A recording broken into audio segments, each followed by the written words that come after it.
साथियों, जैसा कि आपको पता है कि मैं ये जो शॉर्ट्स बना रहा हूँ ये टेट के लिए बना रहा हूँ फ़िलहाल, है ना। लेकिन ये 10th का चैनल है, लेकिन फिर भी जो है ये इस पे कुछ ना कुछ ऐसी जानकारियाँ होती है जो बच्चे को सामान्य रूप से जाननी चाहिए साथियों। लेकिन यहाँ पे टेट है, तो टेट के लिए कुछ मेरे साथी तैयारी कर रहे हैं। मैथ से भय खाते हैं, डर लगता है, लेकिन मैथ को यदि थोड़ा समझ लिया जाए तो इसमें जो है 100% नंबर प्राप्त हो सकते हैं साथियों। छोटी छोटी सी बातें होती है मैथ की जो हमको जाननी चाहिए, उसी के ऊपर मैं क्वेश्चन लेकर आया हूँ साथियों।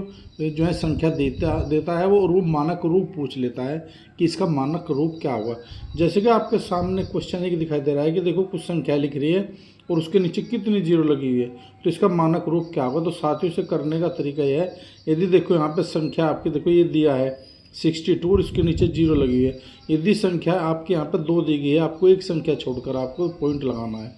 तो बस यहाँ पे जो भी संख्या आप छोड़ेंगे, देखो 6 के बाद में पॉइंट लगा रहा हूँ, तो बस इसके सामने पॉइंट के सामने जितना भी आपका बैठता है जीरो नंबर बैठते हैं, उतनी हम 10 के रूप में वो घात या पावर लिख लेंगे। जैसे कि 1 2 3 4 5 6 7 8, देखो 10 की घात 8 मैंने कर दी।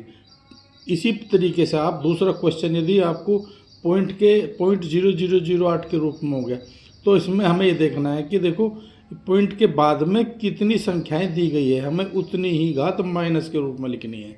देखो यहाँ पे 1 2 3 4 5 6 7 8, तो इसका अर्थ है कि यहाँ पे 10 की घात -8 लिख लेंगे और इस संख्या को हम ऊपर लिख लेंगे।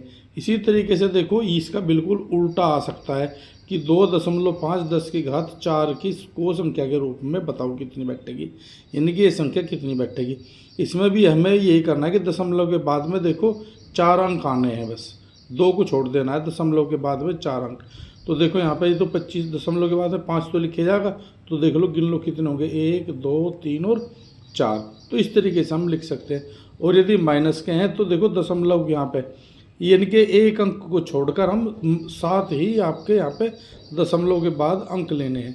तो देखो दशमलव 1 2 3 4 5 6 7 और एक अंक आपका छूट गया। तो इसी तरीके से आपको देखो -7 यहाँ पे, इस तरीके से हम इसको कन्वर्ट कर लेंगे। 2 मैंने करके सीखने के लिए आपके लिए दिया है, इसकी प्रैक्टिस करिए 2 अंकों की। तो ये छोटा सा सवाल आ सकता है क्योंकि ये बेसिक से संबंधित क्वेश्चन है, बेसिक के ही क्वेश्चन आ सकते हैं। छोटी छोटी बात है ये, तो ये भी वहाँ पे फिर समस्या बन जाती है। तो इस तरह के क्वेश्चन साथियों हमको एक बार देख लेने चाहिए।